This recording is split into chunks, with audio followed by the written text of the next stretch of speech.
So are aliens real? Probably. There's no life started on Earth pretty quickly. With almost as quickly as the environment allowed, we had self-replicating life. There's a place out in Joshua Tree that's out here in the desert called the Integratron.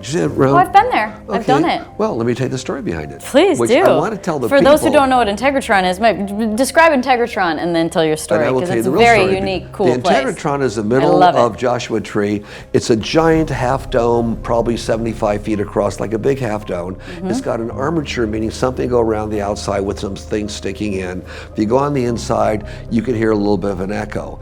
I was out there visiting a friend, and I was much younger than I am right now, and they told me about this guy named Dr. George von Tossel and his wife Doris, who built something called an Integratron in the middle of the desert.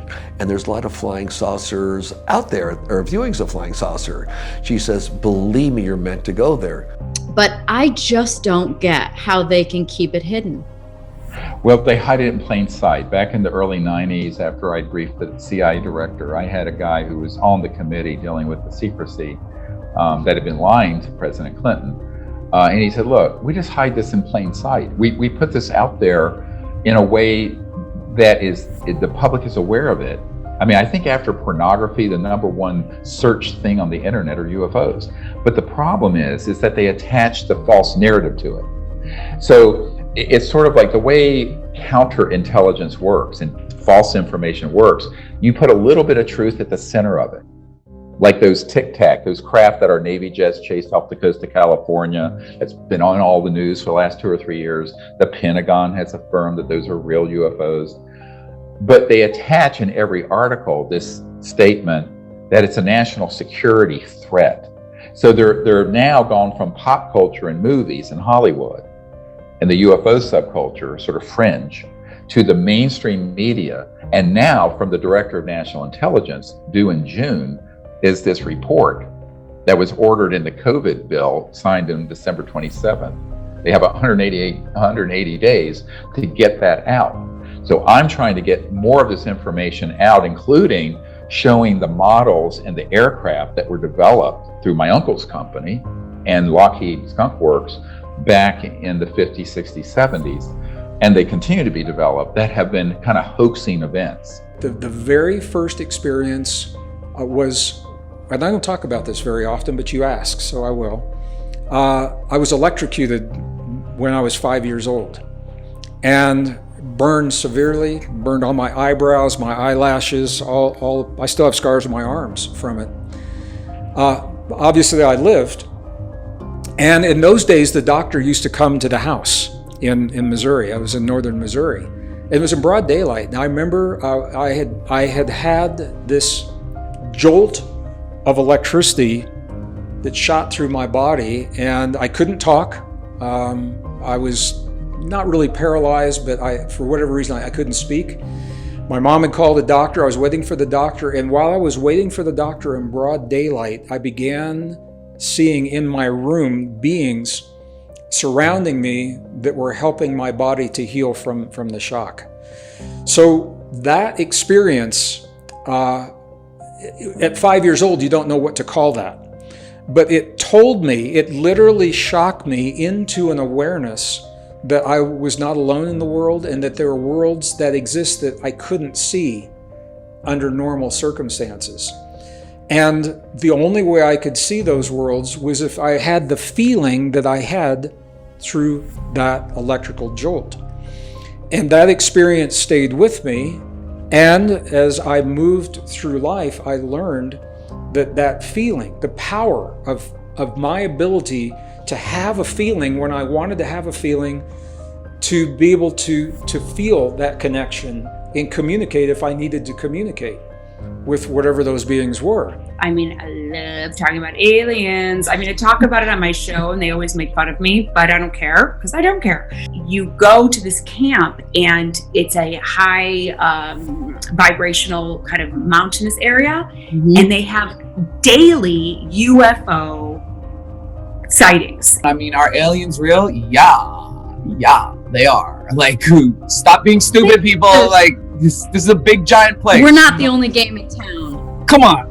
And like, how much fun are we down here? Of course they want to join the party, bro. They're like, duh. So as we're going there, let's say there may have been something that zoomed by. Let's just say there may have been. I don't know. Who knows? Okay. Anyways, I go out there and I meet with them. I walk into this room, and there was about maybe a half dozen, 8 people there.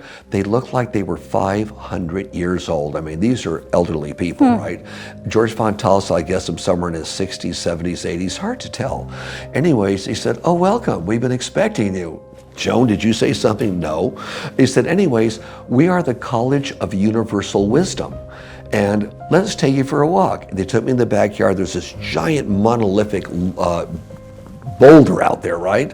And there was a house underneath. They took me into the house underneath and showed me some of the equipment there, and somebody was living there.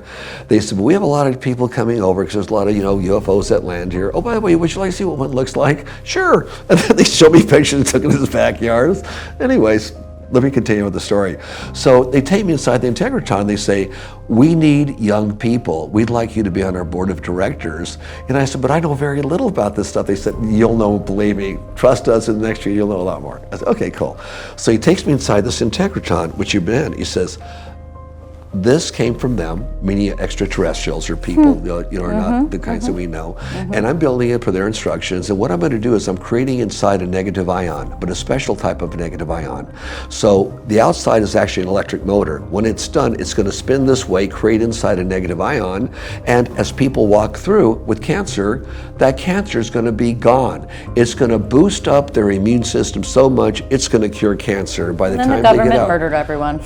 Anyway, so this is a very strange story. I'm not saying anybody who murdered who, but about 40, it must have been 70, right around 1976. I got a call on my home phone. We didn't have cell phones in those days, from Doris Fontallis. She was a doctor / chiropractor. Says, "JP, I have some news for you, but believe me, everything's okay. George died last night. Okay, I want you to come out here." Mysteriously, probably. I said, "Well, oh God, he still?" He says, "Well, JP, I've already had his body cremated." She could sign the certificate and cremate his body. So of course I went out there, and we said, she says, George has left us, and his wish was to be cremated, so he's been cremated already. So before the sun came up, all of a sudden George was cremated, right? He's not there anymore. Wow. And she says, "We're going through some changes right now. We're going to try and hang on to this Integratron, but there's a lot of forces that don't think what we're doing is right, think it's a hoax, and there's others that know it's for real, but don't want us to finish. Just want to let you know that I don't know where the college is going from here on out, but the other people, I guess it was the other members or something, said stay away for a while." And that was the last time I was out there. But that was developed as an outside armature that spins around, creating negative ion force inside. There are 3 categories of things people are talking about as if it is one. One is actual extraterrestrial biological entities, evens, from other star systems that have craft, etc. Okay. 100% they're not hostile. 100% they're peaceful. 100% they're way more advanced than we are socially and in every other way. Then there are the man-made phenomena, man-made UFOs and man-made electronic systems that simulate ET, and also things from other dimensions, like Stranger Things, Montauk. Then you have actual intelligences and beings that are from another dimension, but are not extraterrestrial. Got it. Okay, now what is happening with, I call it cosmological indigestion, it's all getting mixed up, is that all those categories, because of a lack of knowledge and discernment and education, it's not, are being all mixed together and conflated as one thing. That's very dangerous, actually, and the intelligence community loves it because they love for people to be confused and deceived, and they'd love for people to believe that some of these ETs are these malevolent, negative, energy-sucking things, like an incubus or something, that we should be terrified of, because that justifies the war effort. That justifies the weapons in space. So this confusion is deliberate. It's been fostered through counterintelligence operatives in the society. And one of the most difficult things that I encounter all the time is untangling for people this cosmological confusion. Well, I for sure have, and I've also wished and put intentions out there for only the high vibrational, high density aliens to show up. So blue avians, Palladians, whatever. Yep. As long as they're high vibrational, I'd be like, awesome. Then I try to, be telepathic with them. I'm really most excited about their technology. Like the technology that supposedly, which someday they're going to bring, or they have brought. Let's not fool ourselves. They have brought. But I like the idea of the healing technologies that are coming. Sitting in lawn chairs in the middle of Joshua Tree in a circle with Stephen Greer and doing a puja prayer and all the stuff. And let's just say, like, I saw it. Yeah, I saw it. And we had contact. Like, no confusing it, right? We all felt the temperature around us raised by like 30 degrees. Literally, when you're in the desert at night, it's cold, right? So like the temperature raised so high that we all started sweating, but it was in the matter of like 10 seconds. And what we all saw was this giant ball of light completely encompass us. And what he was saying was we were taken aboard a ship. We're carbon-based life. Carbon on the periodic table of elements, which you may remember from chemistry class, periodic table. Carbon is the stickiest of all the elements. It can make more kinds of molecules than all other kinds of atoms combined. Wow. So if you were to pick one atom off of that table and base the diversity of life on it, it would be carbon. Got it. It gives you the most variation, the most options, the most experiments. Turns out carbon is one of the most abundant elements in the universe. Where the hell are all the people? Well, so wait. ETs? Not only that, we've got oxygen in us and nitrogen. We are made out of the most common ingredient. Which is why we're stardust.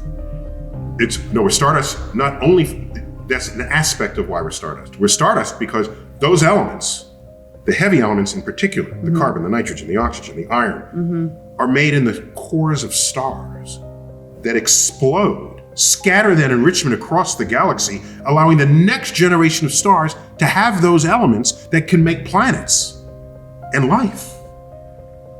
So it's not simply that we are in this universe. The universe is in us.